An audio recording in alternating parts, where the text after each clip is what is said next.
Fredson.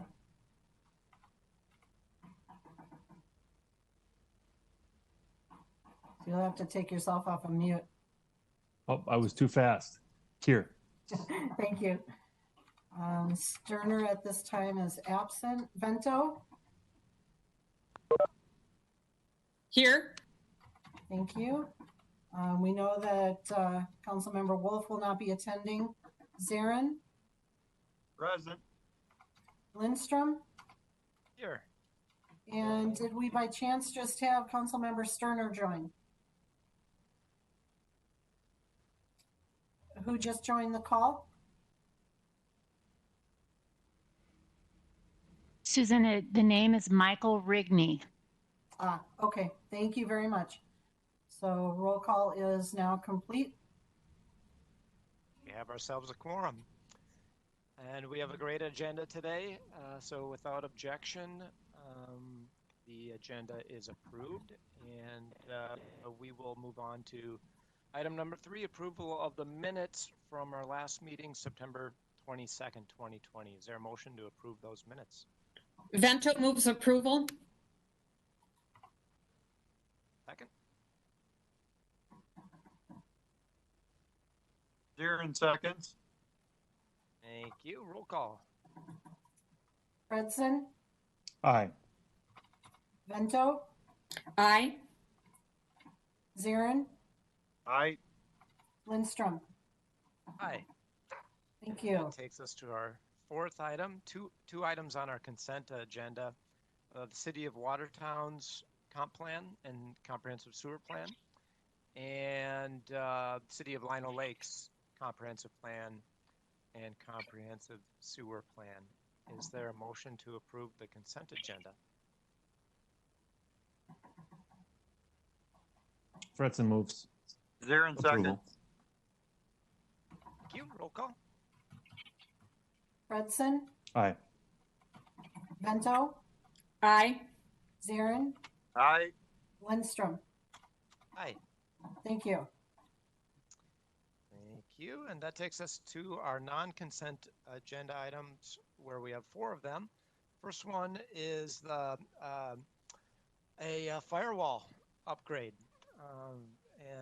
We have Mr. Knutson is going to be chatting with us about that. Looks like an important project.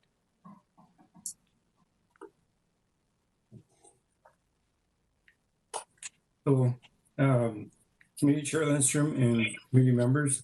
Thank you for allowing me to introduce the business item 2020-271. It's the ICS SCADA checkpoint firewall upgrade.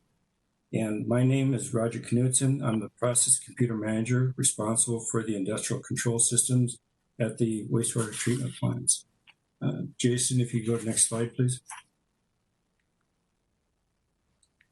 Industrial control systems, or the ICS, security importance came to light in 2008.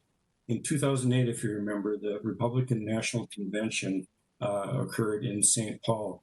Well prior to that convention, the St. Paul Police Corps commander brought in the Department of Homeland Security and the Secret Service for a Metro Plant Industrial Control System security review. In that review, they recommended that the business networks and the industrial control system network be separated. The actions that Metro took at that time, well before the convention, was that ES and IS physically separated the business and control networks at the Metro plants. ES also adopted the Department of Homeland Security Roadmap to Secure Control Systems in the Water Sector 10-year plan. That was a plan that was just published in March of 2008. And it was a combined effort of the Department of Homeland Security, several consultants, other water utilities, and other and consultants and contractors. That convention in 2008 set off a series of events that impacted even what we do today. Next slide, please, Jason. In 2012, a cybersecurity evaluation was complete. We use what's called the CSET, which is a cybersecurity evaluation tool that was developed by the Department of Homeland Security and the International Society of Automation. Primarily, this CSET is a tool that is it's a tabletop evaluation that follows the NIST 882 standards for control system security. It includes a review of such things as the size of the system, network connectivity and architecture, staffing levels and training, backup recovery strategies, patch management, asset tracking, documentation, and cyber attack emergency response plans. In 2012, after that evaluation, there was a recommendation to install firewalls to address potential access vulnerabilities at the wastewater treatment plants and the interceptor system. In 2013, the firewall hardware was purchased and installed as approved by the Environment Committee Business Item 2013-41. Per the roadmap to secure control systems in the water sector, periodic evaluations were conducted, one in 2015, and for the same reasons the DHS and Secret Service had for the 2008 Republican National Convention cyber evaluation, another CSET was conducted in 2017 for the 2018 Super Bowl in Minneapolis. All the DHS cyber security evaluations confirmed the importance of maintaining a properly managed and configured firewall on all networks. An interesting note to make is that normally after a CSET or a cyber evaluation, the DHS will do a 6-month follow-up review of how they went, how the evaluation went, and what sort of things we prioritized and what we want to work on next. So we had a 6-month DHS follow-up in mid-2018, which was 10 years after we adopted the roadmap to secure control systems in the water sector plan in 2008. An interesting thing was one of the DHS agents said that MCS was in the top 2 to 3 wastewater utilities in the United States for an ICS security posture. Next slide, please, Jason. So what is a firewall? A system of hardware and software that monitors and controls incoming and outgoing traffic based on predetermined security rules. A firewall establishes barriers between trusted networks and untrusted networks, such as the internet. This allows for an implementation of a defense-in-depth network security strategy. The picture there that you're looking at is the existing firewalls at the Metro plant. They're a firewall pair for redundancy and resiliency. They were installed in 2013, and they're the same vintage as all the firewalls at all the plants. They are at the end of the manufacturer's support or end of life in 2020. It must be replaced to maintain the required industrial control system security. Next slide, please, Jason. How is a firewall used? Well, firewalls are used to implement what's called the Purdue model, or subdividing networks into logical segments. It's a defense in-depth strategy. When you look at the diagram on the right, you'll see there's multiple layers. Those layers are all defined as different equipment and different importance in what's being protected. So at layer 0 is in the most critical equipment that we have, that we use to run and control and monitor the wastewater treatment plants and the interceptor services SCADA system. And then you have layer 1 and layer 2. You notice that there's 3 boxes on the bottom. Each one of those boxes represents a plant. So if I were to draw this out in full scale, there would be 10 of those boxes at the bottom, one representing each plant. There's a layer 3 called a DMZ, or a demilitarized zone, and that is where we have very, very tightly controlled communications between the industrial control system and the business system. Then of course, the layer 4 and 5 is the business system. That's where you have web services, email, all your HR stuff, payroll stuff, things like that that are required to run the business, including internet access. So the firewalls that we are talking about today are the firewalls, the orange icons between layer 2 and 3. There is a firewall pair per plant, the way our architecture is laid out. Next slide, please, Jason. So in 2019, we started planning for the 2020 budget upgrade. In 2019, third quarter, we defined the technical specifications for an RFP. The procurement method then followed the procedure of July 20th.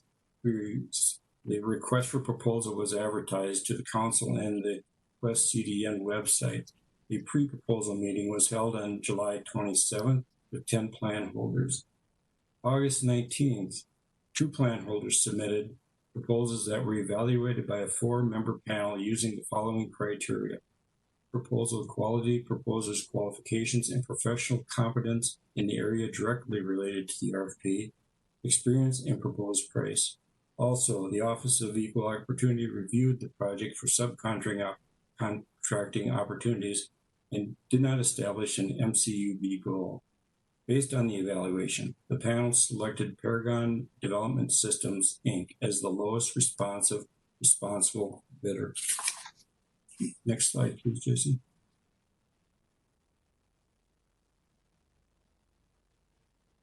Committee Chair Lindstrom and council members, business item 2020-271 is asking the Environment Committee's continuing support needed to maintain the security of the wastewater treatment and interceptor facilities' industrial control systems.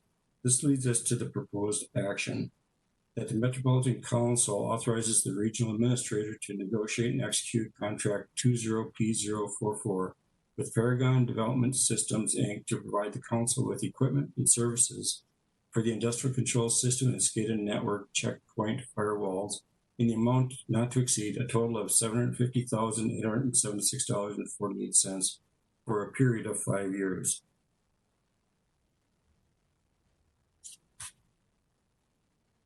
Thank you very much. Committee Chair and committee members, thank you for your attention, and are there any questions? Any questions for Mr. Knudsen? Councilmember Zarin has a question. Yeah, please go ahead. I think it's really important that we keep our network secure. That's high priority. This word SCADA. Would you mind giving me what SCADA means? Because acronyms, they kind of get Yeah. And I realize this is a technical presentation. I tried not to do that, but yeah, they creep in. So yeah, SCADA is a distributive control system in general. So what it means is supervisory control and data acquisition system. And it's slightly different the firewall does pretty much the same thing, but it's implemented in a somewhat different manner. So the interceptor system is what you would call a SCADA system, and the systems in the wastewater treatment plants are what you call industrial control systems. From a firewall perspective, they're the same thing. I always think of it as if something goes haywire at 3 in the morning at the East Bethel plant, the SCADA system would pick it up and send out an alarm or make sure people are aware that something is off kilter. At least that's one aspect of the SCADA system. I'm sure there's a million different components to it, but is that correct, Mr. Knudsen, or am I off base? Yeah, Mr. Chair and committee members, that is correct. In fact, even though the systems are used somewhat differently, they are integrated. So that's exactly right. East Bethel and all the other wastewater treatment plants have their on-site control system. But if there's an alarm, because that's a non-staffed 24/7 plant, if there's something that goes wrong, a pump quits that isn't supposed to quit or whatever, or get a high level, those sort of alarms will be sent out in a couple different ways. But one way would be to the regional maintenance facility where the operators there are contacted with the SCADA system, and then they may do a call out to somebody to go see what the problem is. Great question. Other questions? Seeing none or hearing none. Councilmember Zirin moves the item 2020-271. Thank you. Is there a second? Vento seconds. Excellent. Roll call, please. Yes, thank you. And Chair Lindstrom, I'd like to acknowledge that Councilmember Sterner has joined the call. So I will be able to include him in the voting at this time. Wonderful. Fredson, Aye. Sterner, Aye. Back, Bill. Vento, Aye. Zarin, Aye. Lindstrom. Aye. Thank you. Is approved. Thank you, Mr. Knudsen, and that takes us on to our next non-consent agenda item, which is a lift station, L73, in the city of Woodbury. We need to do some repairs. We have Mr. Wadeen. Welcome back to the committee. Thank you, Chair Lindstrom. It's nice to be back and to present to you on business item 2020-272, which is for the Woodbury L73 tunnel repair project, contract number 20P069. Next slide, please. A little bit of background on the project itself. The project is located in the city of Woodbury. Primarily located within the right-of-way of County Highway 19, south of Bailey Road.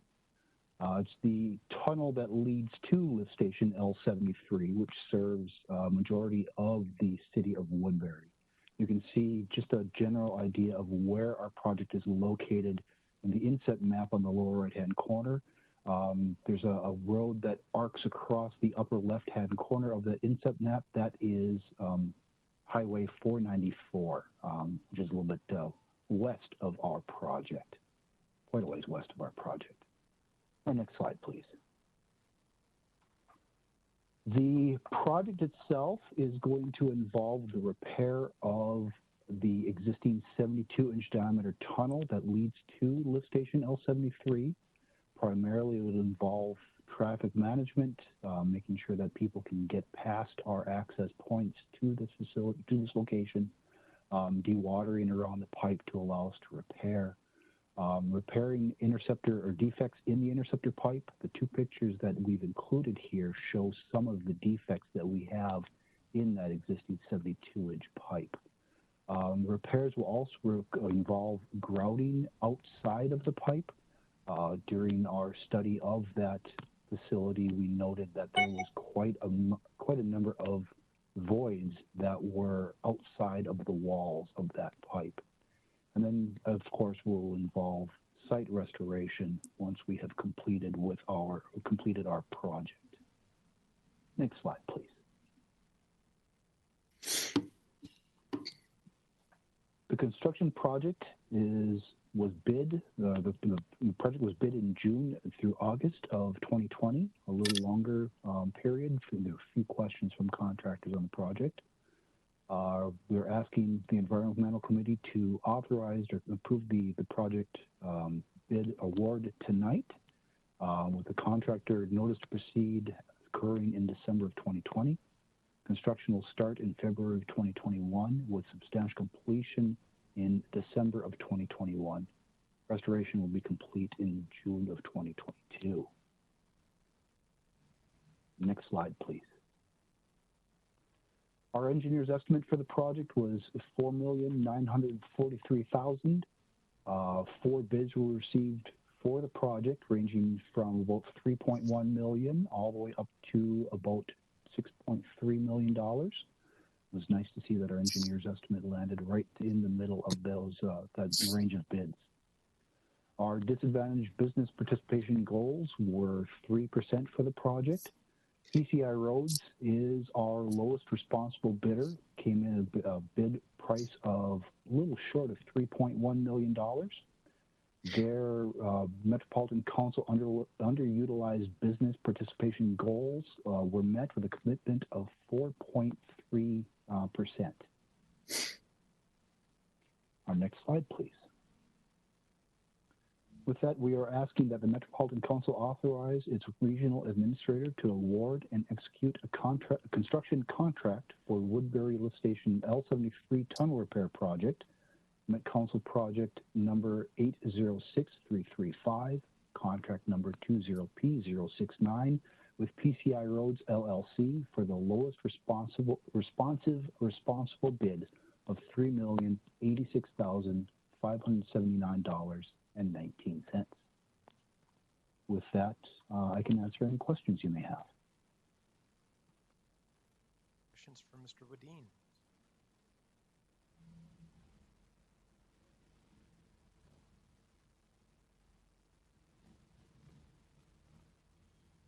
Councilmember Zarin moves item 2020-272. Councilmember Sterner seconds that. Thank you very much. We are regularly reminding our cities to deal with I&I, and we've got to deal with it ourselves, don't we? Very good. We have a motion and a second, and a roll call, please. Fredson, Aye. Sterner, Aye. Vento, Aye. Zarin, Aye. Lindstrom. Aye. Thank you. Thank you. Excellent. Moving right along. 2020-273, public hearing requests. Next two items are public hearing requests for a lift station improvement, L32. Thank you again, Chair Lindstrom and committee members. Again, my name is Tim Wadeen. I am Assistant Manager in Interceptor Engineering, here to present to you this evening on business item 2020-273, a public hearing request for lift station L32, the draft facility plan project in Fridley, MCES project number 809400. Next slide, please. The project is located in two locations. The existing lift station L32 is located in the city of Brooklyn Park, just a little bit north of the intersection of highways 252 and 694. The new location of lift station L32A will be across the Mississippi River in Fridley, Minnesota, right across the river from the existing lift station itself. It'll be built on property that council has already acquired in the city of Fridley. Next slide, please. Currently, lift station L32, which is located in Brooklyn Park, is about 50 years old. Components such as the structure, concrete structure, the piping, the controls, a lot of the components that make up the lift station are really starting to show signs of deterioration and require replacement. Failures at the lift station have resulted in backups of wastewater into neighboring homes. And we've also had odor complaints due to our inability to address airflow at the current facility. Finally, there's insufficient capacity at the facility. The facility itself is designed for 43 million gallon per day flow rate. We're seeing peaks that are getting close to 36 to 38 million gallons per day. So we're getting close to the design capacity of that facility. Next slide, please. The main driver for the new facility is the condition of the facility. As I mentioned, it is 50 years old and is really showing its age. The lift station itself handles most of the flow from the cities of Champlain, Anoka, and Brooklyn Park. And the existing property is insufficient for expanding the facility while maintaining flows from these communities. Back in 2014, we acquired MCES acquired property in Fredley across the river for the new facility. This was acquired as the Girl Scouts of River Valleys approached Metropolitan Council Environmental Services with an offer to sell the entire 22-acre property. L32, as I mentioned, requires a significant expansion to handle our projected flows for the area. We're looking at a new pumping station. We will need odor control facilities, and we'll also need some improvements to address reliability and resiliency for that new facility.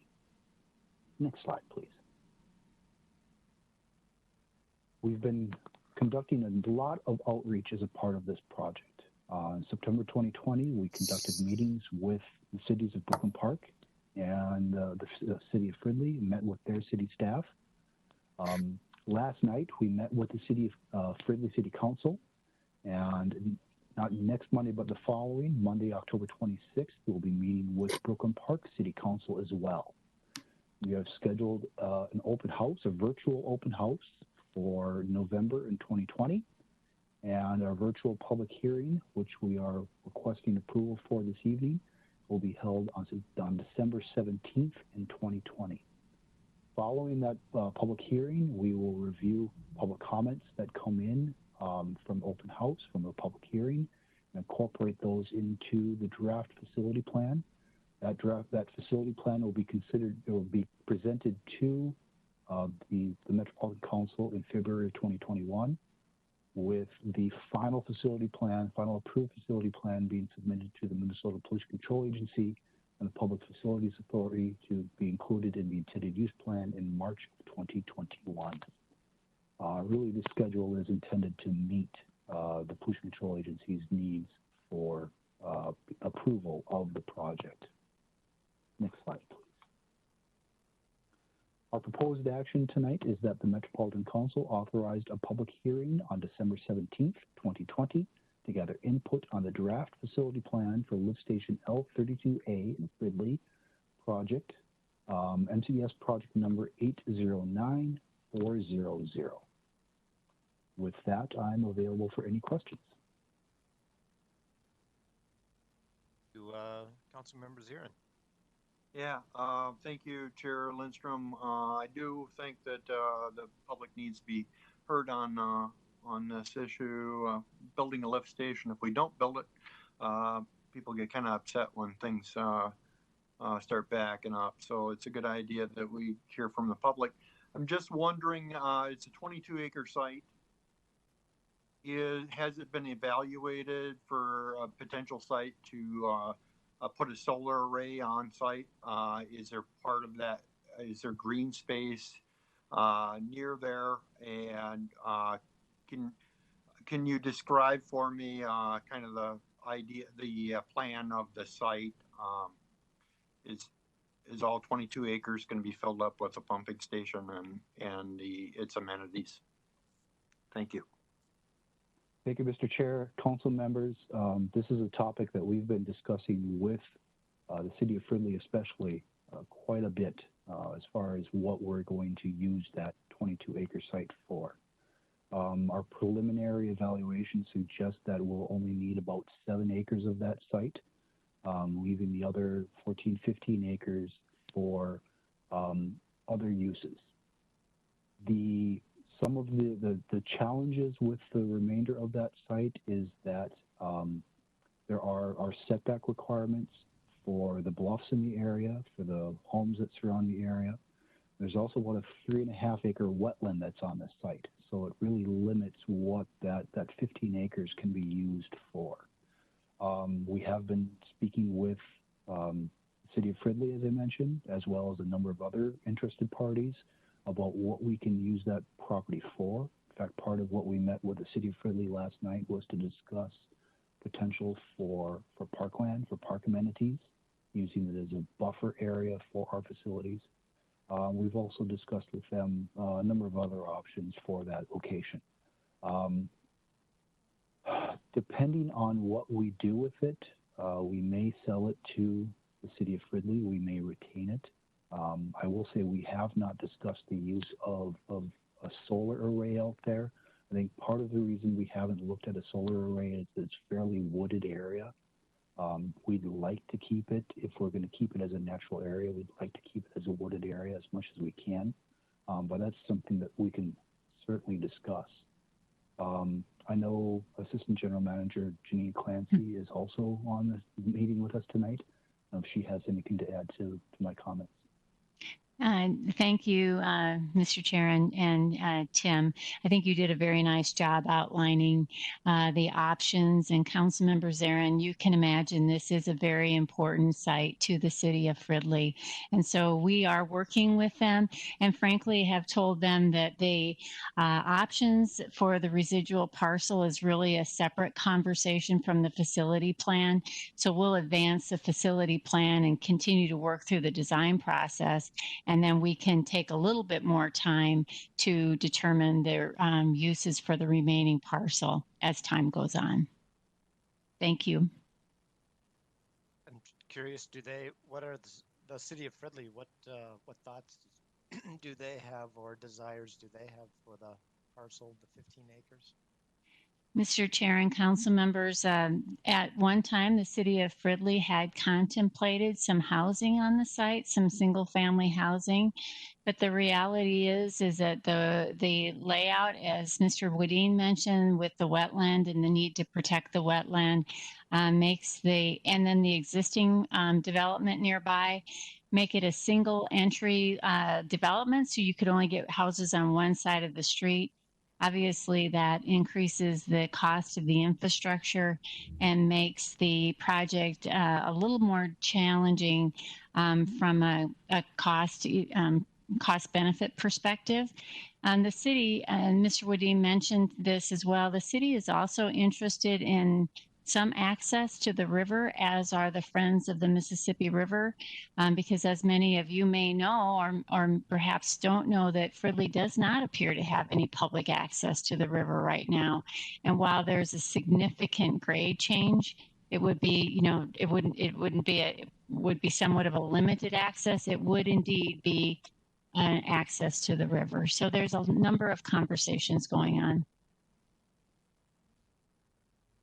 Excellent. Any other questions or comments? Councilmember Zarin moves 2020-273. Is there a second?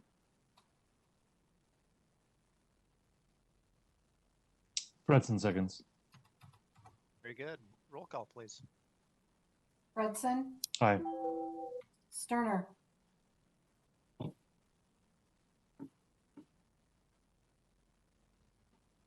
Aye. Councilmember Sterner. Oh, thank you. Aye. Vento, Aye. Zarin, Aye. Lindstrom. Aye. Thank you. Thank you. And thanks, Tim. And that takes us to our last item on the non-consent agenda, which is another public hearing request for projects in the Lake Minnetonka area. And we have Chris Remus.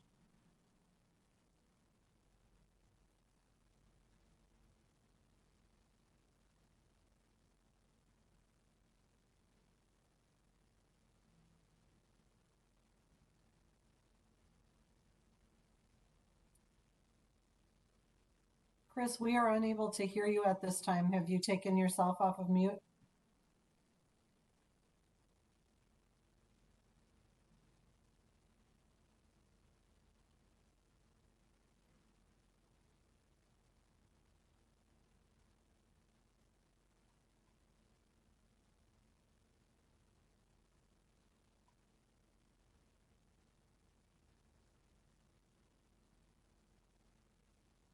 How about now? Yes, we can hear you. Thank you. Sorry about that. Thank you. I'll start over. And thank you, Mr. Chair, committee members. My name is Chris Remus. I'm an Assistant Manager in Interceptor Engineering. It's my pleasure this evening to introduce business item 2020-274, public hearing request for Lake Minnetonka Area Regional Interceptor Improvements, Draft Facility Plan Project, NCS Project 802891. Next slide, please.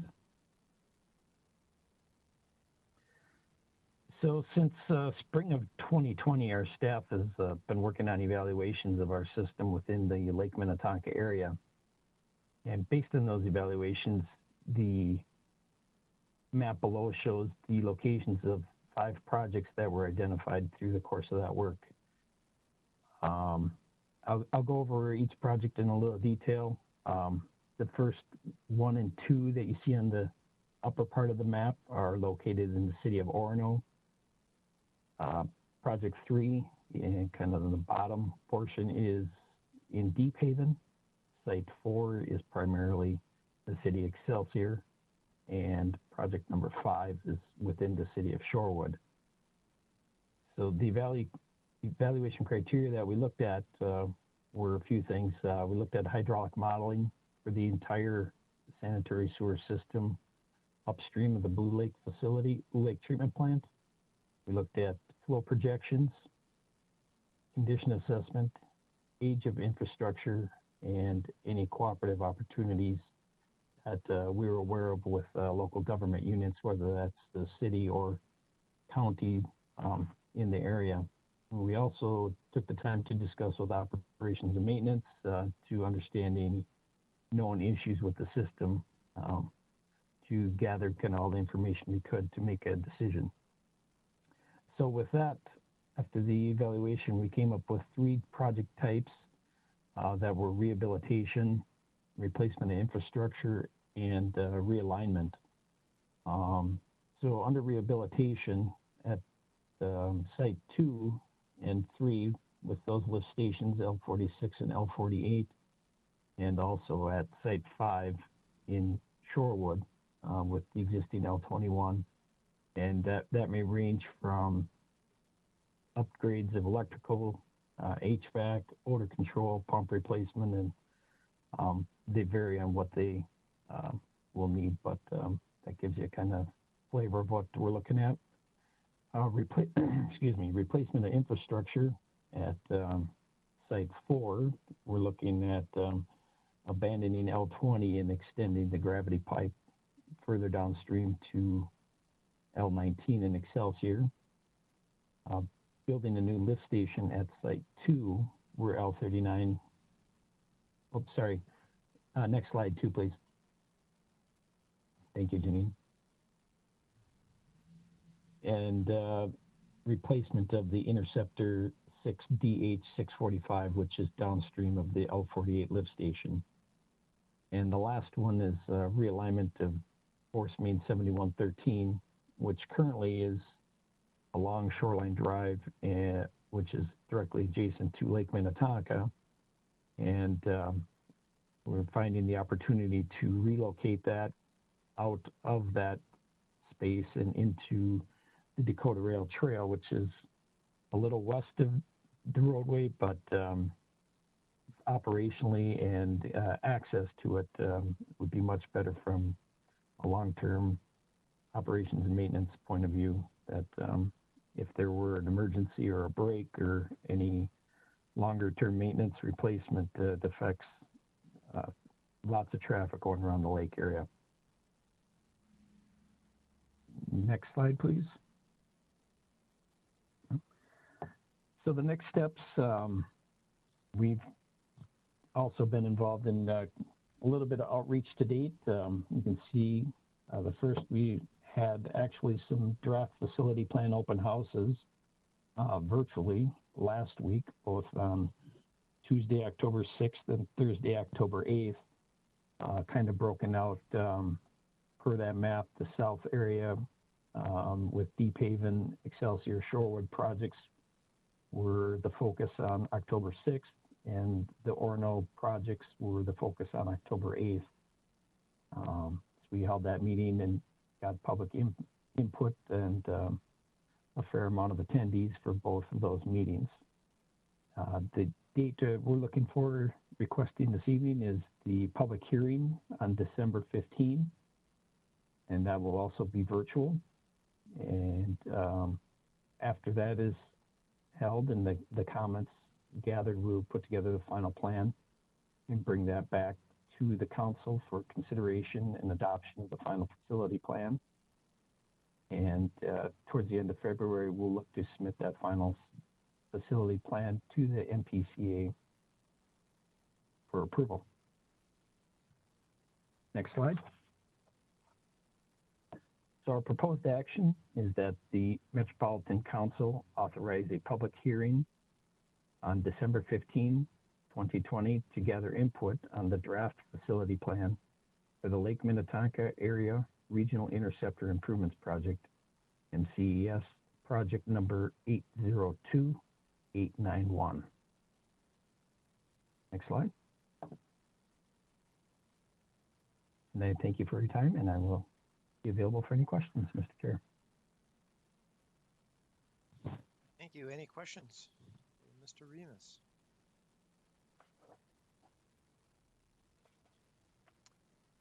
Had the pleasure of being a fly on the wall on the October 6th virtual meeting, and you're right, it was really well attended, and I thought all the presenters did a really great job explaining complicated projects in a very clear and transparent way. Thank you, Mr. Chair, and we appreciate you taking the time to out of your schedule and be a part of our presentation. Absolutely. And I'm looking forward to being a part of the events in December as well. Is there a motion to approve or any questions, comments? Councilmember Zirin? Yeah, I move item 2020-274, the public hearing request for Lake Minnetonka Area Regional Interceptor Improvements. I'll second that. This is Councilmember Sterner. Seconded by Sterner. Roll call, please. Fredson? Aye. Sterner? Aye. Vento? Aye. Zirin? Aye. Lindstrom? Aye. Thank you. Excellent. Thank Thank you. you.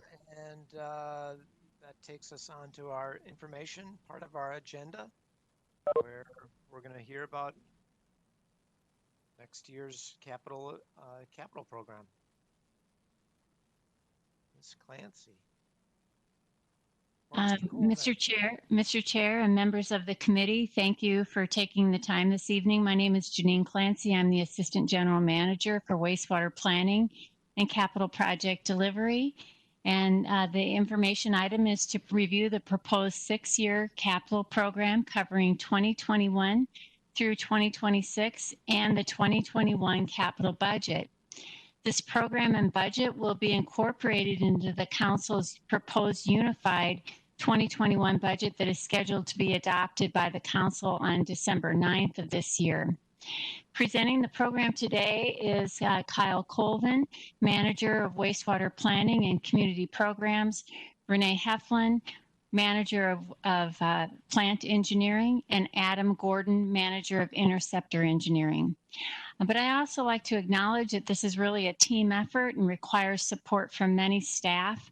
I'd like to thank all the members of the Wastewater Planning and Capital Project Delivery team, in particular Corey McCullough, who is our CIP Administrator, and Jennifer Lee, a Principal Administrative Specialist in Kyle's group. And I'd also like to thank the ES Finance team, led by Ned Smith, for his support and collaboration on this program. Next slide, please. So this afternoon, members of our team will provide an overview of the proposed 6-year capital program and its components.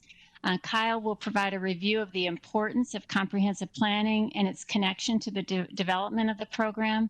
And Kyle will also share some key examples of initiatives that were identified in the comprehensive planning processes. So as you know, the the committee's been reviewing comprehensive plans, and all of those plans do impact our capital program. And then Renee Heflin will present a sample of projects planned for our wastewater treatment plants. And similarly, Adam Gordon will present a sample of projects planned for our interceptor system. And today's presentation is truly a small sample of the program. We currently have 257 identified projects in our program. And these projects could be in any phase, in the planning phase, design, construction, or in commissioning. And we hope that the projects that we selected to present to you today will be informative and interesting. Next slide. And so if you can just go on to the next slide, Jason. MCES serves 110 customer communities and is committed to providing excellent customer service. We strive to make decisions that are fiscally responsible, protect human health and the environment, and we work with our customers to ensure that we plan for growth and that we coordinate all of our infrastructure projects, particularly those in the interceptor system, so that our work can be conducted in a very efficient manner. The Water Resources Policy Plan, which includes the Wastewater System Plan, and our customer level of service are the foundation of the capital program for environmental services. Next slide. If you spent most of your time in local government like I have, the terms here may be new, but at the council, we have the Authorized Capital Program, which is the ACP, and that is the multi-year authorization from council to spend on projects where funding has been secured. And we have a Capital Improvement Program, or the CIP, which is the 6-year investment plan where funding sources have been identified. And I'd like to note that actually our planning goes well beyond 10 and even to 20 years. But what we're showing here today is the Capital Improvement Program. The council has not authorized all of the projects in this plan to proceed. And then we have the capital budget, which is the amount from the ACP, or the Authorized Capital Program, that council approves to spend in the upcoming year of 2021. Next slide, please. When we develop our capital program, our finance team and the wastewater planning and capital project delivery team work together to balance our identified needs with the impacts to our rates. We look at our history of spending, inflation, and the timing of our larger projects. Our goal typically is to spend between 80 and 85% of our planned program, which gives us some flexibility if the project priority changes due to the needs of one of our infrastructure partners. Perhaps they're advancing a project quicker than they thought they were, or maybe they've had to delay it a little bit. Or if on our side a project slips a bit in the schedule due to design challenges or some other challenges that we might be seeing. As you can see, we are estimated to spend $112 million this year, which I am very pleased to see given the challenges that we have faced with COVID. It has put some strain on our staff, both on my team as well as on the procurement team, to get these large projects bid and underway. But we've continued to work very hard at it. In the next several years, you see that the cash flow estimates are between 185 million and 200 million, and that reflects the large projects in our portfolio. And these projects include the solids management expansion at the Metro plant, the Hastings wastewater treatment plant, the new L32 lift station that Tim just spoke about, as well as the Crow River plant and the interceptor system to serve that facility. Next slide, please. ES finances or funds our program through one of the 3 resources shown on this slide. The first column on the left shows loans available from the Public Facilities Authority. And today you passed or you adopted or authorized 2 public hearings for programs that would be funded through the Public Facilities Authority. And that's why we're completing facility plans. In 2020, we received a $50 million loan, and we are on track to spend the proceeds of the loan. The PFA program benefits us by providing a lower interest rate. The amount of the PFA loan for 2021 will be dependent on whether or not a bonding bill is passed. We also finance through our general obligation bonds, which is the middle column. Of course, the council has a AAA bond rating, and this results in very favorable interest rates for us. Last year, we were at 1.65% interest. And in 2021, we estimate a bond sale of between 50 to 100 million, depending on the availability of a PFA loan. And then finally, over on the right, we set aside money in our operating budget called Pay As You Go, in which we dedicate funds from our operating program budget to pay for some capital expenses with current revenue. And for 2021, our pay-go budget is $11 million. Next slide, please. So to summarize the authorized capital program, our current authorized capital program is a little over $1 billion. We have adjustments to existing projects that came in under budget, adjusting that by reducing it by 6.8 million. We've added new projects, 26 new projects into the program for an addition of $222 million. And then the completed projects that have been moved out of the 6-year authorized capital program period reduces it by $183 million. So this means that our total 2021 authorized capital program request is $1,032 million. And I just wanted to note that in your council packet, there was some detail on where those adjustments occurred. Next slide, please. The projects in our program are driven by the objectives of asset preservation, capacity needs, or improving the quality of our work. So that means responding to more stringent regulations, reusing treated wastewater effluent, increasing system reliability, or conserving or generating energy. In 2021, the breakdown by objective is 65% asset preservation, 21% expansion, and quality improvements is 14%. And then you see in the lower pie chart the breakout between interceptors and plants, and it's pretty evenly distributed. Next slide, please.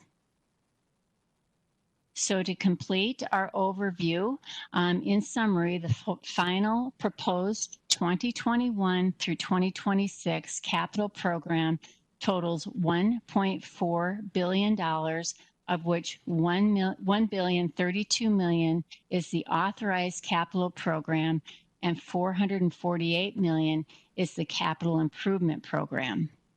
The proposed 2021 capital budget is $185 million, all of which will be incorporated into the council's unified capital budget. And so I'll pause for just a minute while Kyle gets keyed up and ask if there's any questions for me before I move on, Mr. Chair. I have a quick question. You reminded me about the Hastings plant relocation, and can you remind me on the timing on that? Mr. Chair, Ms. Heflin will have that in her presentation. Perfect. Any other questions?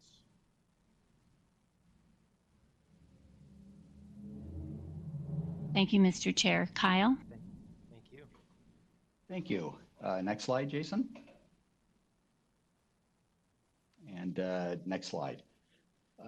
Thank you, Mr. Chair and committee members. As committee members are aware, local communities are required by state statute to submit comprehensive plan updates every 10 years. Minnesota Statute 473 authorizes the council to review these comprehensive updates and subsequent amendments to determine their compatibility with other adjoining community plans and for conformity with the metropolitan system plans. Regarding a community's wastewater plan, the council checks the plan against the regional wastewater system plan to confirm that it conforms to the regional wastewater policies and that the timing and level of service that's reflected in the local plan can be accommodated by the regional wastewater system. If a local plan is found to be inconsistent in that it may negatively or physically impact the regional asset, or if the plan reflects a substantial departure with the regional plan, then the community must modify its plan. The council also has review and comment authority in the Minnesota Pollution Control Agency's permitting process that local communities are required to go through for the construction and alteration of sewers located within its boundaries. The council uses this process to include a review for consistency that the proposed sewer has with the local plan and the regional system plan. Next slide, Jason. Occasionally, a comprehensive plan update will reflect the need to either change the timing of service for a community, either the community as a whole or a portion of the community, or reflect the need to provide additional capacity for an area that is already served. This may require that the regional wastewater plan be revised to include areas of service either previously undefined in the service area or be revised to change the timing of that service. In some instances, the local community plan may identify the need for the council to make regional wastewater investments to provide the service reflected in the local plan. These capital investments are then programmed into the MCES capital program to coincide with the level and timing of the service that is requested in the local plan. I have 3 examples of projects that reflect a need for inclusion in the MCES capital program as a result of a local community's comprehensive wastewater plan. The first example is Credit River Township. The committee may recall that the Credit River Township plan was acted on by the council at its meeting on August 26, and that the town's plan reflected a request for the first time for regional service. The plan was found to be consistent with the long-term level of service reflected in the regional wastewater system plan, but that the area to be served in the town was not programmed to occur within the 2040 timeframe. Or in other words, the system plan reflected service to the northern part of the town post 2040. Therefore, the council's action that it took back in August on the town's plan included revising the wastewater system plan to put the northern portion of the town in the 2030 service plan. Approval of the town's plan triggered a need to include the acquisition of an 8.5-mile trunk sewer in Savage in the capital program. The Savage trunk sewer includes capacity to serve the town and will provide regional interceptor service to the town's northern border. Acquisition of the Savage trunk sewer is scheduled to be completed by 2030, which is consistent with the town's plan for a request for regional interceptor service. Until that time, an intercommunity agreement between Savage and the town will address the town's use of the Savage trunk sewer and the municipal wastewater charges that Savage will incur. Can everybody still hear me? Yes, we can. Okay, I had a security thing, endpoint security pop up here. All right, next slide, Jason. Okay, the next 2 examples is regarding the Lino Lakes plan, which ironically was part of the committee's consent item agenda at today's meeting. Lino Lakes comprehensive plan is scheduled after today's action is scheduled to be acted on by the council at its October 28th meeting.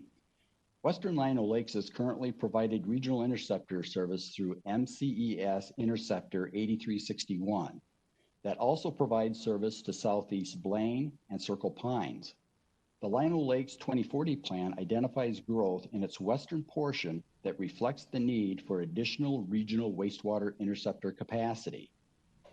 Growth in this western area of the city was previously identified in a comprehensive plan amendment prior to their 2008 comprehensive plan update. And in response to the council's approval of that amendment, the MCES programmed an interceptor project in its capital program. However, with the economic downturn in 2008, growth in this area stalled, and the city's 2008 plan update did not reflect the additional capacity need. The council postponed construction of the 2.7-mile interceptor that was originally scheduled to begin in the latter part of 2008, 2010. However, the city's recent 2040 plan has re-identified growth in this area, and the council will include this project again in the MCS capital program. Next slide, Jason. And my last example also pertains to the Lino Lakes plan. The city's plan also identifies growth in the northeast portion of the community. In 2008, in coordination with a Washington County project related to County Road 8, Interceptor 802325 was included with the Highway Realignment Project. This 27-inch interceptor was built anticipating that growth in northeastern Lino Lakes would occur. This area of the city was, and still is, included in the long-term wastewater service area of the Regional Wastewater System Plan. The city's 2040 plan now programs growth in this area that will utilize the interceptor that was constructed in 2008. However, a regional wastewater flow meter will need to be constructed to measure flow from this area of the city. Data from this meter will be used to allocate regional wastewater flows between Lino Lakes and Hugo that will be used to allocate municipal wastewater charges between the two communities. Those are just three examples of comprehensive plan elements that resulted in projects that were folded into or included in the MCS capital projects. There are a few others as well. I'll now turn it over to Renee Heflin to go over some treatment plant projects that are in the capital program. I can entertain any questions. Any questions for Mr. Colvin?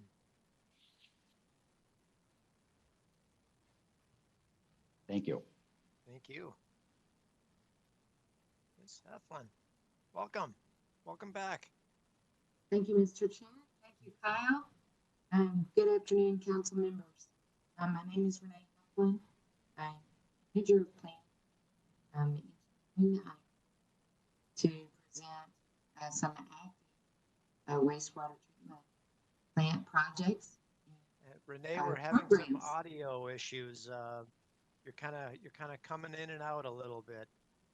I'll lean down towards the. Is this better, Mr. Chair? That is better. Thank you. Okay, so good afternoon, Mr. Chair.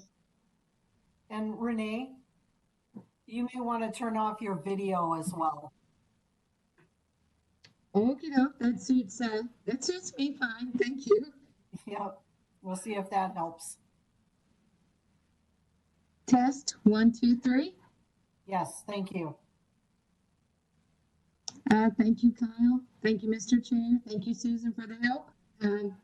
I'm here to present some active wastewater treatment plant projects and programs. I have 7 slides. Next slide, please. We have, at the Metro plant, we have been in a plant-wide facilities rehabilitation and asset renewal program since 2008. It will take several projects actually to complete renewal of the secondary treatment system at the Metro plant. The secondary treatment system removes organic compounds and phosphorus from the wastewater, and it consists of 16 aeration tanks and 24 final settling tanks that span 18 acres. That's equivalent to 13 football fields. The project shown here will replace 340,000 ceramic air diffusers within the aeration tanks with membrane diffusers. The project will include replacement of the PVC air distribution piping and the addition of 96 6 and 8 inch air control valves to enhance aeration control. The project will also rehabilitate the tank under drain piping and meter vaults. This project will improve efficiency and support facility permit compliance. The Metro plant performance is key to meeting the bubble permit, which imposes a total phosphorus load limit on some of the MCS wastewater treatment plants combined, all except Blue Lake, St. Croix Valley, Rogers, and East Bethel. The estimated energy savings for this project is $400,000 per year. This is currently the largest membrane diffuser purchase in the country. There are 5 acceptable diffuser manufacturers that are listed in the specifications: Sanitaire, SSI Aeration, EDI, Aquarius Technologies, and Evoqua. This project is currently out for bid, and the bid opening date is November 3rd. The estimated construction cost is $45 million. Next slide, please. Also, under the Metro Plant Rehabilitation and Renewal Programs, we have had ongoing projects to renew electrical infrastructure at the Metro Plant. And we have been implementing arc flash improvements along the way. Arc flash improvements like equipment labeling, adding remote isolation switches, and redesigning breaker settings provide a safer work environment for MCS operations and maintenance staff. The current capital program includes 3 near-term electrical renewal projects that have an estimated total construction cost of $52 million. Phase one is complete. It provided new and upgraded transformers for the compressor building, shown here in the top left corner, and new motor control centers in other areas of the plant. This project also installed Wi-Fi network to facilitate the use of wireless instrumentation. The plant has 3,000 horsepower compressors and 5,500 horsepower compressors installed between 1966 and 1980 that provide air for secondary treatment. Phase 2, which is currently under construction, is rehabilitating the compressor motors. The motors are sent out one at a time to electric machinery for an overhaul. Phase 3, bottom left-hand corner, will expand and rehabilitate the substation building, which houses the power feed from Excel and the power distribution equipment for the plant. The original substation was constructed in the 1970s. The project will include 3 upgraded switchgear lineups, 13 unit substations, and 17 new motor control centers located throughout the Metro plant. Next slide, please. We are planning to renovate the analytical laboratory building and construct a new services building adjacent to it. This will allow us to assemble work groups in close proximity to improve efficiency and effectiveness and to discontinue use of rental space and temporary trailers. The location of the new services building is based on an evaluation of alternatives at the Metro plant site, and it is the lowest cost alternative. In addition, the majority of staff that are being relocated interact most closely with the lab. The construction field office and R&D staff located in temporary trailers at the Metro plant and industrial waste staff which office in leased space at Metro 94 will be relocated to the services building and or the analytical laboratory expansion. We will construct this project 2021 through 2023 using design, build, delivery. The estimated construction cost is $30 million. And Mr. Chair and council members, I apologize, it's a typo on this slide. The estimated construction cost is $30 million for the services and in analytical laboratory buildings. Next slide, please. The Metro Solids Improvements Program provides additional incineration capacity needed to preserve wastewater treatment plant infrastructure and to serve regional population growth. 500,000 new residents are expected in the Metro plant service area by 2050. 3 existing fluid bed incinerators, which generally they run 24/7 to treat wastewater solids at the Metro plant. These existing incinerators need more extensive renewal work.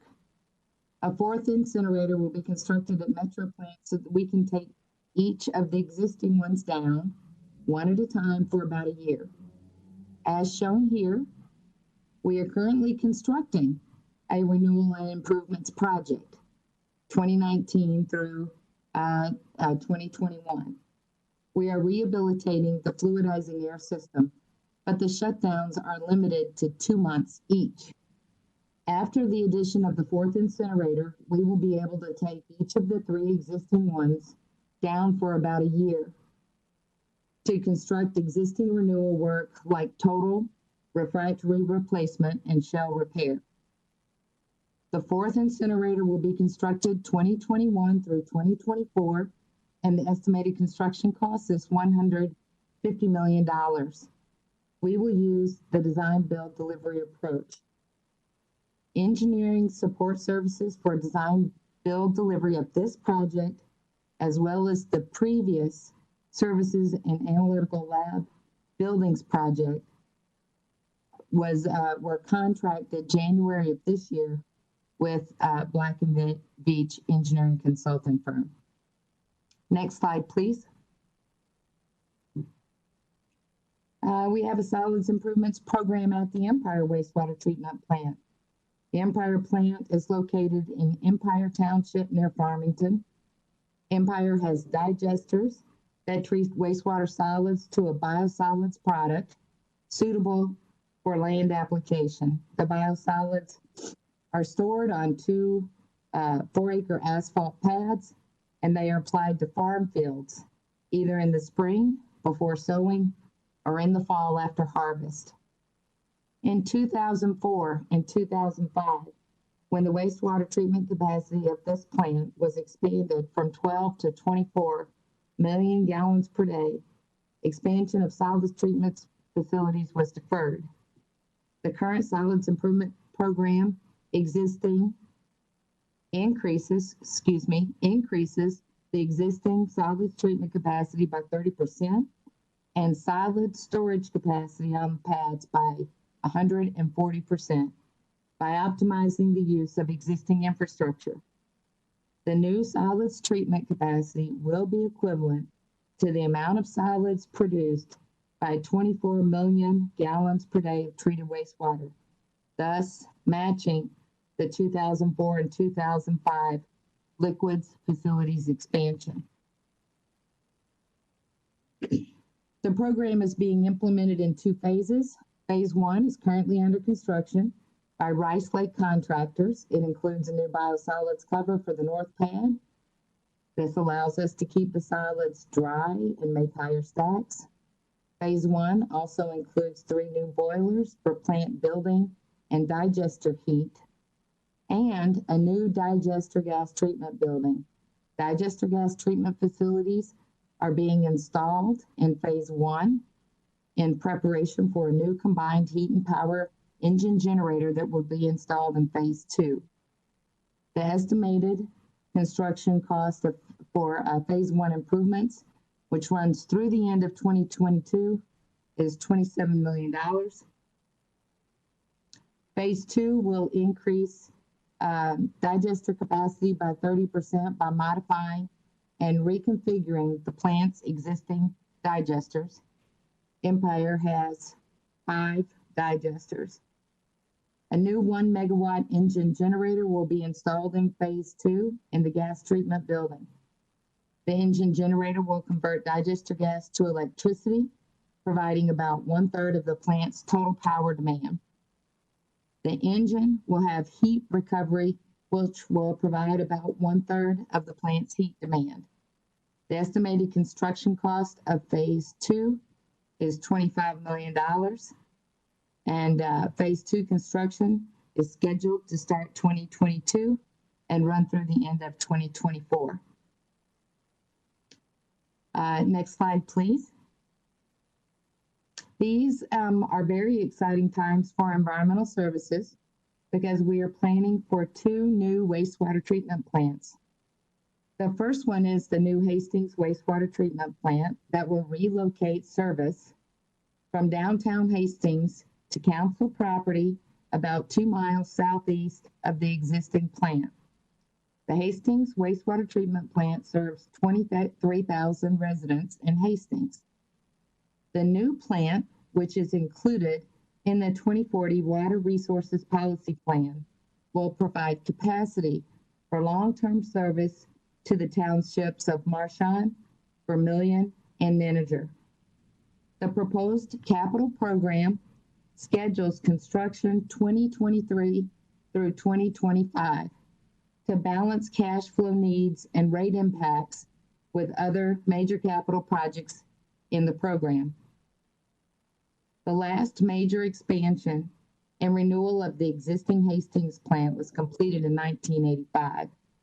Based on a recent condition assessment, the existing plant will need a modest renewal to ensure reliable service through construction of the new facilities. Next slide, please. The second new plant, and my seventh slide, the second new plant that we are planning is the Crow River Wastewater Treatment Plant. We acquired the Rogers Wastewater Treatment Facility July of last year, and we're going to use existing capacity until the new Crow River Wastewater Treatment Plant can be built. The new plant will free up interceptor capacity in the Metro Plant service area. The Crow River service area, the service area of the new plant will include Rogers and portions of Dayton and Corcoran. The new facility will be designed to be expandable for future long-term service to northwest Hennepin County. We will have a small construction project next year to modify the Rogers facility. The project will provide separate restroom facilities and office space, a permanent backup power generator, security and other miscellaneous modifications needed for operation by MCS staff. We will advertise the construction contract for this project within the next couple of days. It might have gone out today. I didn't check the doing business with the council this evening, but in the next couple of days, the Rogers Modifications Project will advertise.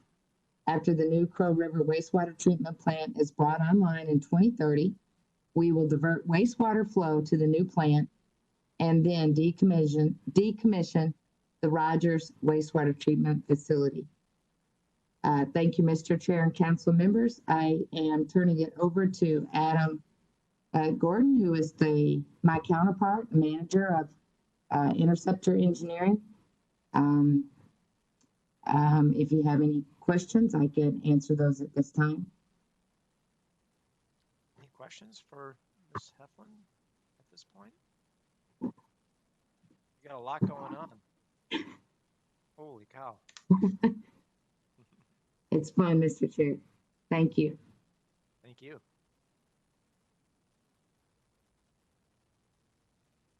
Okay, thank you, Renee, and thank you, Chair, Mr. Chair, and committee members. I'm going to present a handful of interceptor programs and projects that are being included in the new capital plan. Next slide. So I'm going to begin with the Northwest Area Interceptor improvements. This program addresses needed projects to provide service in the portion of the interceptor system that contributes to the Fridley interceptor system, so just north of Minneapolis. As part of this program, a facility plan for the Crow River wastewater treatment plant that Renee was just discussing will incorporate planning for a new interceptor that will direct flow from the existing Rogers wastewater treatment facility to the new Crow River wastewater treatment plant. And there's also additional planning that will be conducted to prioritize projects that will reduce capacity constraints and address service area expansion in Rogers, Corcoran, and Dayton communities. And the ACP requests approximately 1.5 million to cover the planning and a portion of the design for these improvements. Planning started in 2020, and the construction improvements are planned to start in 2025, so sort of towards the end of our planning period. And we'll run through beyond 2025 all the way to 2030. Next slide, please. So the new lift station L32A, I'm not going to bore you by repeating everything that Tim Udine had just provided you in his presentation, his request for a public hearing and a business item. But you'll remember the project is required due to the age and capacity of the existing L32 lift station, and that a new lift station will be relocated on the east side of the Mississippi River at the former Girl Scout Camp Loxlea. And within the authorized capital plan, we're requesting the full $30 million to cover planning and design and construction costs for this project. Planning commenced in 2019, but the design will pick up in 2021, and construction will follow in the years of 2023 through 2026. Jason, next slide. So the Brooklyn Park Champlain Intercept Renewal Program is a large program that addresses poor condition pipe that is rated 4 and 5 within the Brooklyn Park and Champlain communities. The design and construction of these interceptors was broken down into 5 phases and is planned over a 5 to 10 year period. The phase 1 located in Brooklyn Park is currently under construction and is planned to be completed in 2021. And the design and construction of phase 2 will follow afterward. This program requests approximately $36 million, covering the planning, design, and construction costs for all the project phases of the program. For the second phase coming up, design will start in 2021, and these projects continue with construction all the way through 2026 for all the remaining phases. Jason, next slide. So the East Area Interceptor Program, or the East Area Interceptor Improvements Program, is relatively new, and we have 2 projects identified in the program. The first project, we have current development between I-94 and 10th Street east of Enwood Avenue in the southwest portion of Lake Elmo. That's nearing capacity, the capacity limits of the connection. And the city is planning on upgrading their local lift station. The Southwest Lake Elmo service area connection assesses existing city-owned sanitary sewers within Woodbury, Oakdale, and Lake Elmo, and potential new interceptors to increase the capacity. And the planning work is being coordinated with the Gold Line project, which is just adjacent to the I-94 corridor, as well as staff in Lake Elmo and in Woodbury. A second project identified is underway to increase the capacity of existing MCS lift station L77, which is also to accommodate new development and is shown in the green square in the slide. This is part of a phased plan to provide additional pumping capacity. And there will be a future phase that will replace that lift station entirely on the same location, same site. The current ACP requests approximately $13.4 million to fund the 2 new projects through construction.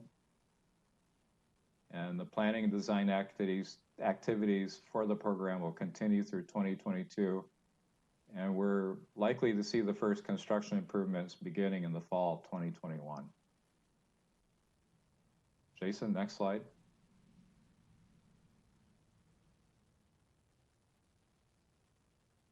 So yes, we have the St. Paul Interceptor System rehabilitation. The program addresses interceptor condition issues throughout the city of St. Paul and contributing communities. And there's right now 12 active projects in this program. But tonight I wanted to tell you about 2 notable projects in this program, which include the Grass Lake Interceptor rehabilitation along the Shoreview 1SV 436A interceptor and the 1MS 100 rehabilitation feasibility study. So with the Shoreview project, rising lake levels in Grass Lake have left portions of the interceptor underwater and inaccessible. And the maintenance structures are actually sitting in the lake right now. The interceptor throughout Van Ness Snail Lake Regional Park has deteriorated maintenance structures that are inaccessible and inundated with water. So we're looking at a project to relocate this interceptor, at least a portion adjacent to Grass Lake, above the shoreline. And part of it will include a new trail access to provide, or a new trail to provide access for both MCS as well as park users. And there's additional work to rehabilitate maintenance structures throughout the regional park to ensure access for maintenance and to reduce the inflow and infiltration into the interceptor. The second project is a study, the 1MS 100 or joint interceptor, as we like to call it, is one of the most important interceptors in the entire system. The 13-foot diameter tunnel was constructed in the 1930s between Minneapolis and the Metro Wastewater Treatment Plant in St. Paul. And it carries an average of 150 million gallons per day of flow. The interceptor predominantly follows the I-94 corridor, as you can see in the bottom of the picture on the right.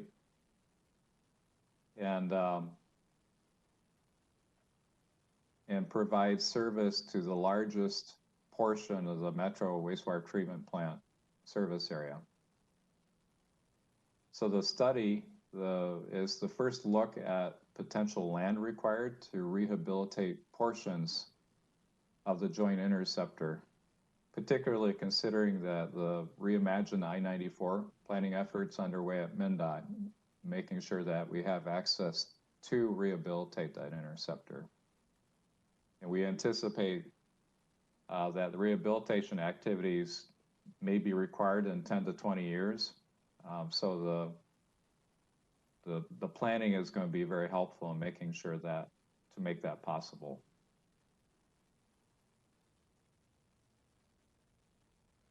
Next slide, Jason. So the Regional Maintenance Facility Expansion Project, we have an expansion plan at the Regional Maintenance Facility in Eagan to accommodate space for existing staff and visitors, as well as the air quality and construction field office staff. And with the closure of the Metro 94 lease, the air quality lab will be relocating to RMF in Eagan. Similarly, the office space for construction field office staff are being allocated between Metro Wastewater Treatment Plant and RMF to geographically distribute staff closer to their construction projects. Other improvements include upgrading the building HVAC systems, the addition of a secured computer room, and updated facilities for the dispatch department. And earlier this evening, Roger Knudsen was talking about the reviews or the assessments that we received from the Department of Homeland Security. And this is actually the secured computer room is part of that assessment from 2008. Also a conference room that can be transitioned into emergency operations center is being added to the expanded portion of the building. And the emergency operations center will be available in the event of an emergency at any one of our wastewater treatment plants or within the interceptor system. And that could include floods, fires, or regional power outages, and would facilitate communications between department members who are responsible for directing an emergency response.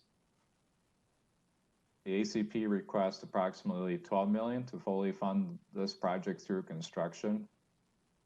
And the project is currently in design and construction and expected to start in the fall of 2021 and be completed in 2023. So there's an error on this slide. The construction will go between 2021 and 2023. Jason, next slide. The L24 lift station in Force Main Sendy 20 serves St. Bonifacius and was built in 1971. We affectionately call it the St. Bonifacius lift station in Force Main. It also serves portions of Minnetrista. The existing system has a peak capacity of 1.1 NGD. We had controls and pumps and generators replaced in 2010, but the lift station was found to have deteriorated mechanical and structural issues with floor grading and stairs and some safety issues. So we're having another project to correct those things, as well as the force main, which is 3.3 miles long, is a 12-inch cast iron pipe that was built in the same time period, 1971, and it's near the end of its design life. So the improvements will be designed for an estimated 2040 peak flow of 2 NGD.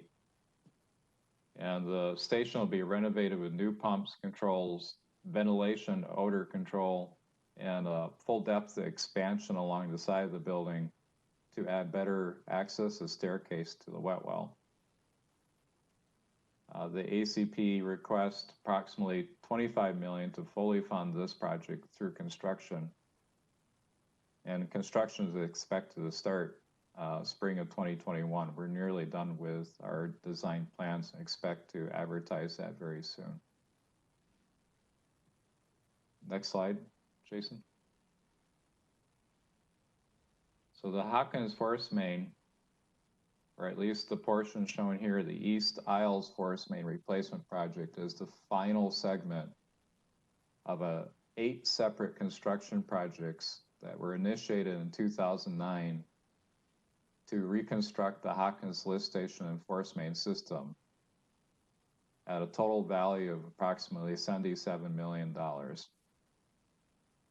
And this project addresses replacement of the nearly 50-year-old pipe, force main pipe between Bede-Makaska and the discharge to the 1MN330 gravity interceptor in the intersection of Humboldt Avenue South and 27th Street in the East Isles neighborhood. At that location, the existing drop structure is severely corroded and will be replaced as part of this project. In addition, there's a construction cooperation agreement that has been drafted with the city of Minneapolis to upsize portions of their storm sewer in the street in Humboldt Avenue South. And that will alleviate flooding and private property that occurs between 26th Street and the mall. This work is being coordinated and planned with planned improvements by Hennepin County to the planned improvements to Hennepin Avenue, and also planned improvements to the mall by the Minneapolis Parks and Recreation Board.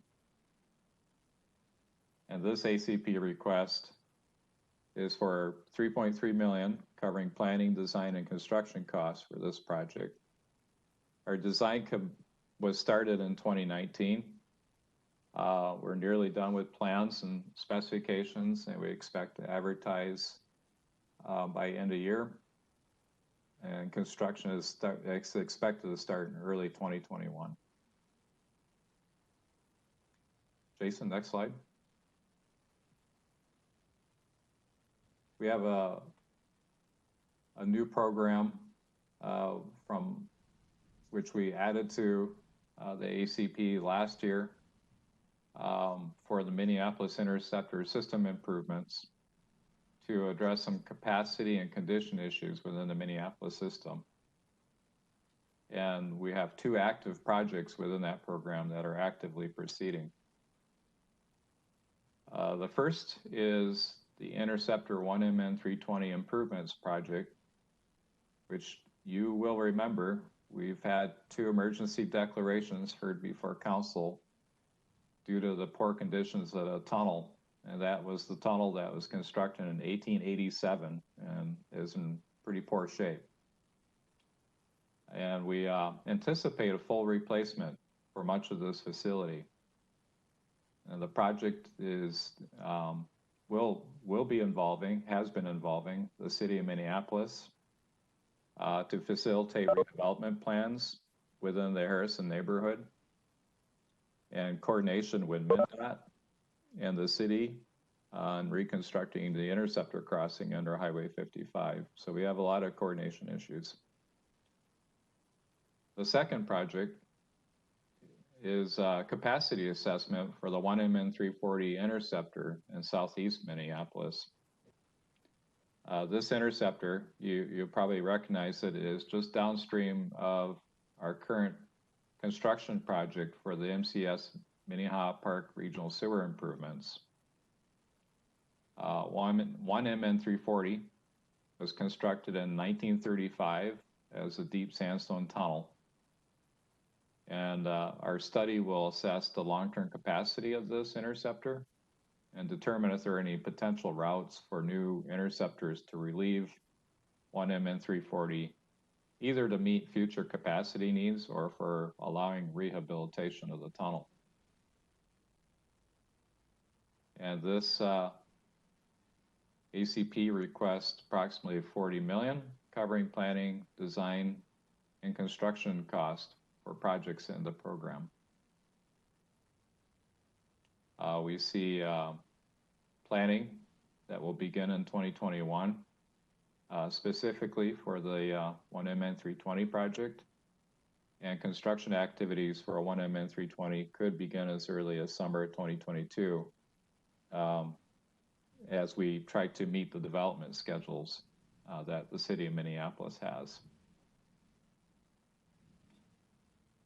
And Jason, with the next slide, that brings us to the close, and I'll turn it back over to Janine for discussing the schedule. Thank you, Adam, and thank you, Mr. Chair and council members, for being willing to listen to this very long presentation. I think this demonstrates that our work shows all types of activities, all types of construction. We have a lot of collaboration with many partners throughout the region, and indeed, we impact almost all corners of the region. So the program is very important as we advance our work and work to meet our mission of protecting public health and the environment. So I just wanted to quickly review the schedule. Of course, in August, there was a division level budget presentation that was presented by General Manager Lisa Thompson. Today is our information item on the capital program, and tomorrow the council will release the unified operating and capital budget for public comment, and then formal adoption of the unified operating and capital budget and levies is scheduled for its December 9th, for the council's December 9th meeting.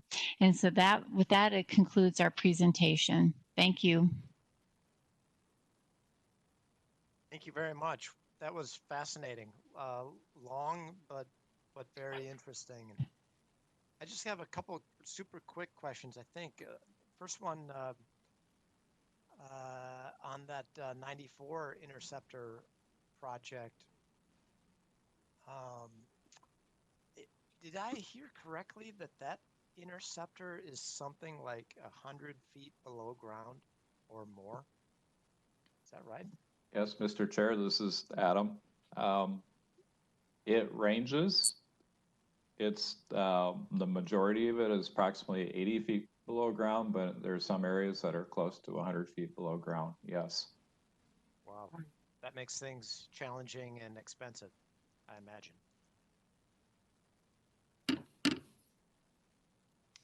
And just a quick second question. Then I see Councilmember Vento's got a question or comment as well.